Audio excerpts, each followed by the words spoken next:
From early hand cannons to heavy artillery, the firearms that shaped human history have often been the biggest and most powerful of their time. But not always. Sometimes the smallest and unlikeliest of guns still have the power to influence the world around them in the profoundest of ways.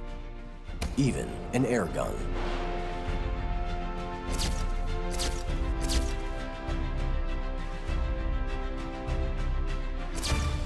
You might not think that an air rifle would have much of an impact on the world.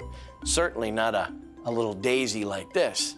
Actually, the worst that could probably happen with one of these is that you'd shoot your eye out, kid. There is an air rifle that did have a massive impact, not only the history of this country, the history of the world.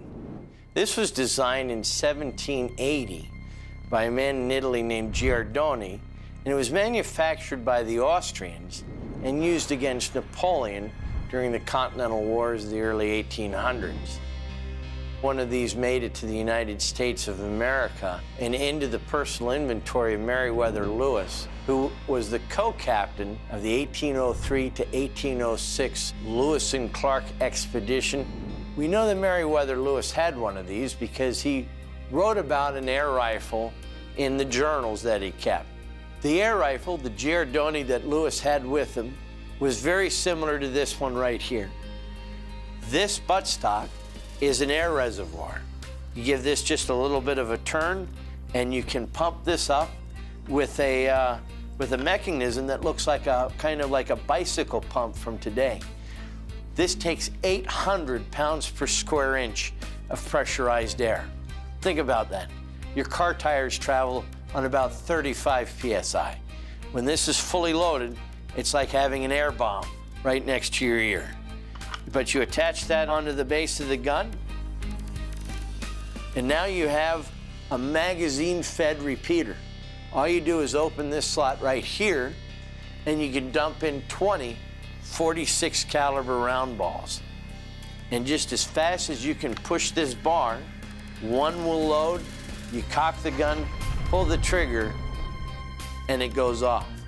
Now, this gun was capable of going through an inch-thick piece of pine at 100 yards, or just, shall we say, killing with great efficiency at close range.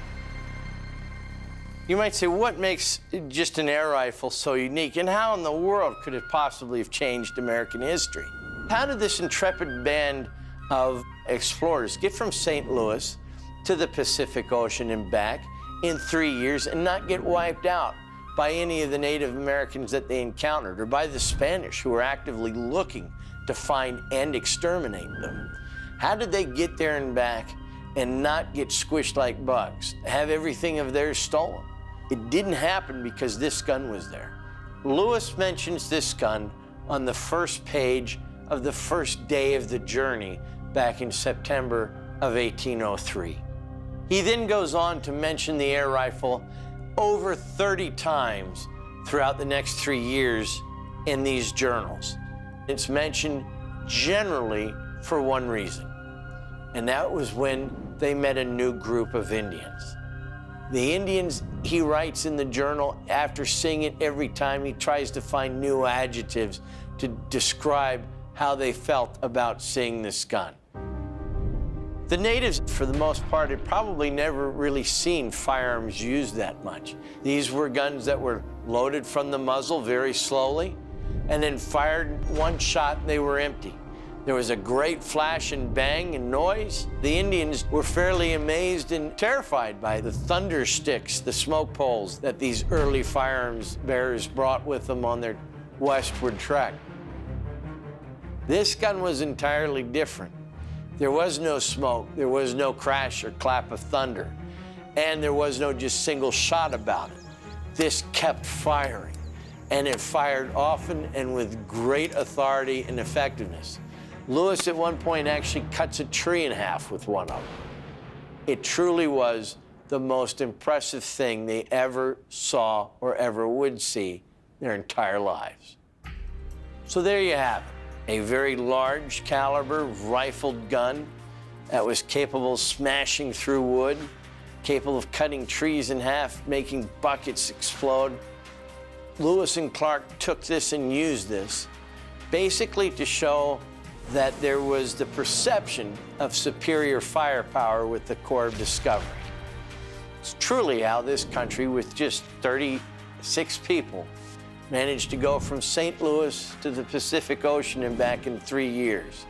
And then plant the flag on that coast ensured that we would one day go from sea to shining sea as the United States of America, all due to one small but very effective and very intimidating air rifle.